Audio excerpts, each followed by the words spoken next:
ನಮಸ್ಕಾರ ಎಲ್ರಿಗೂ.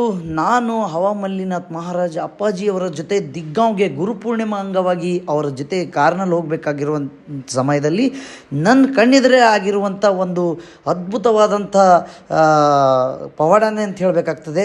ಏನಾಗಿದೆ ಅಂತ ಬನ್ನಿ ನೋಡ್ಕೊಂಬರೋಣ. ನಿಮ್ಮದು उस्मानाबाद धाराशिव ಏನಾಗಿತ್ತು? ತಾಲೂಕಾ ತುಳಜಾಪುರ ಜಿಲ್ಲಾ ಧಾರಾशिव ನಾವು ನಿಲೆಗಾಂವದಿಂದಿದ್ದೆವು. ನಾವು ಹೊಂಟಿದ್ದೇವು ನೋಡ್ಲಿಕ್ಕೆ. ನಮ್ದು ಅವ್ವನ್ ಒಂದ್ ತಿಂಗಳೈತೆ ಆವಾಜೇ ಬರ್ಲಿಲ್ಲ. ಮುತ್ತೆ ಅಚಾನಕ್ ದರ್ಶನ ತಗೊಂಡು ಕೈ ಹಸ್ದು ಪಡ್ಲಿಕ್ಕೆ ಒಂದು 2 ಮಿನಿಟ್ದಾಗ ಆವಾಜ್ ಬಂದದ್. ನಾವು ಹೊಳ್ಳಿ ಮತ್ತೆ ತಿರುಗಿ ಮುತ್ತೆನ ದರ್ಶನ ಮಾಡಕಲ್ಲ ಬಂದೇವ್ರಿ. ದೇವ್ರ ಪಾವಾಜ್ದಂಗ ಮುತ್ತೆ ಪಾವಾಜ್ರಿ. ಈಗಿನ ಒಂದೇ ಮಿನಿಟ್ ಆಯ್ತು ಕೈ ಹಸ್ದು ಪಡ್ಲಿಕ್ಕೆ ಕಮ್ಮ ಆತದ ಪಡ್ಲಿಕ್ಕೆ ಆವಾಜ್ ಬಂದದ್ರಿ. ನಿನ್ನೆ ಒಯ್ದು 10,000 ರೂಪಾಯಿ ದವಾಖಾನೆ ಹಾಕಿದ್ರಿ. ಬಂದಿಲ್ರಿ ಆವಾಜ್. ಈಗ ಅಪ್ಪರ ದರ್ಶನಿಗೆ ಹಿಂದೆ ಕೊಟ್ಟಿರಲ್ಲ, ಮಾತಾಡ್ಲತ್ತೀರಿ ನೀವೇ ಈಗ ಹೊಂಟದ್ ಮಾತಾಡ್ಲಕ್ಕ ನೋಡ್ತಾ ಇರ್ಬೋದು. ಯಾವ ಡಿಸ್ಟಿಕ್ ಅಂದ್ರಿ? ತುಳಜಾಪುರ ತಾಲೂಕಾ ಧಾರಾशिव ಜಿಲ್ಲಾ ನಿಲೆಗಾಂವ್. ಅವ್ರ ಈಗ ಮಾತಾಡ್ಲತ್ತಿರಲ್ಲ? ಎಷ್ಟ್ ದಿನ ಆಯ್ತು ಮಾತು ಬರೋದು? 1 ತಿಂಗಳಾಯ್ತು. ಎಲ್ಲ ಬಿ ತೋರ್ಸಕ್ ಕಮ್ಮಾಗಿಲ್ಲ. ಈಗ ಅಪ್ಪರ ಆಶೀರ್ವಾದ ಕಮ್ಮಾಗಿಲ್ಲ. ಒಂದೇ ಗಂಟೆದಾಗ 5 ನಿಮಿಷದಾಗೆ ಅಪ್ಪದರ ಕಾಲಿನ ದರ್ಶನ ಕೂಡ.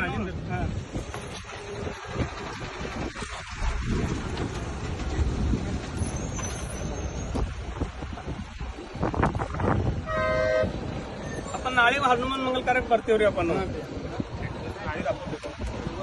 ಅಲ್ಲಿ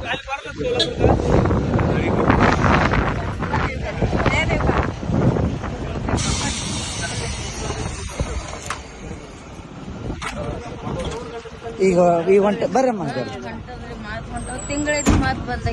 ತಿಂಗಳಾಗಿತ್ತೇನ್ರಿ ಮಾತು ಬರಲ್ಲ ಉಂಟು? ಈಗ ಹೆಂಗ್ ಹೊಂಟವ್ರಿ? ಈಗೆಲ್ಲ ಫಸ್ಟ್ ಬರ್ಲಾಗತ್ತವ್ರಿ ಮಾತ. ಹೌದಾ? ಎಲ್ಲ ಮಾತಾಡ ನಿಮ್ ಹೊಟ್ಟೆದೆಲ್ಲ ಸ್ವಲ್ಪ ಮಾತೇ ಬರಲ್ಲ. ಈಗ ಅಪ್ಪರ ದರ್ಶನ ಕೊಟ್ರಲ್ಲ ಹಿಂದ, ಈಗ ಈಗ ಆಗಣ್ಣ ಕೊಟ್ರ ಲಗ್ಯಾಸ್ ಮಾತು ಬಂದವ್ ನೋಡ್ರಿ. 5 ಮಿನಿಟ್ ಬಿ ಆಗಿಲ್ಲ ಲಗ್ಯಾಸ್ ಬಂದವ್. ತಿಂಗಳೈತ್ರಿ ಮಾತು ಬಂದಿಲ್ಲ. ನಾವು ಅಲ್ಲೇ ನಡೀತಿದ್ದೀವಿ ತೋರ್ಸ್ಲಿಕ್ಕೆ. ನಿಂತಿರು ಅಲ್ಲಿ. ಈಗ ಟೋಪ್ನಾಗ ನಿಂತಿದ್ರಿ. ಹೌದು. ನಾವು ನಿಂತು ದರ್ಶನ ತಗೊಂಡು ಅವ್ರು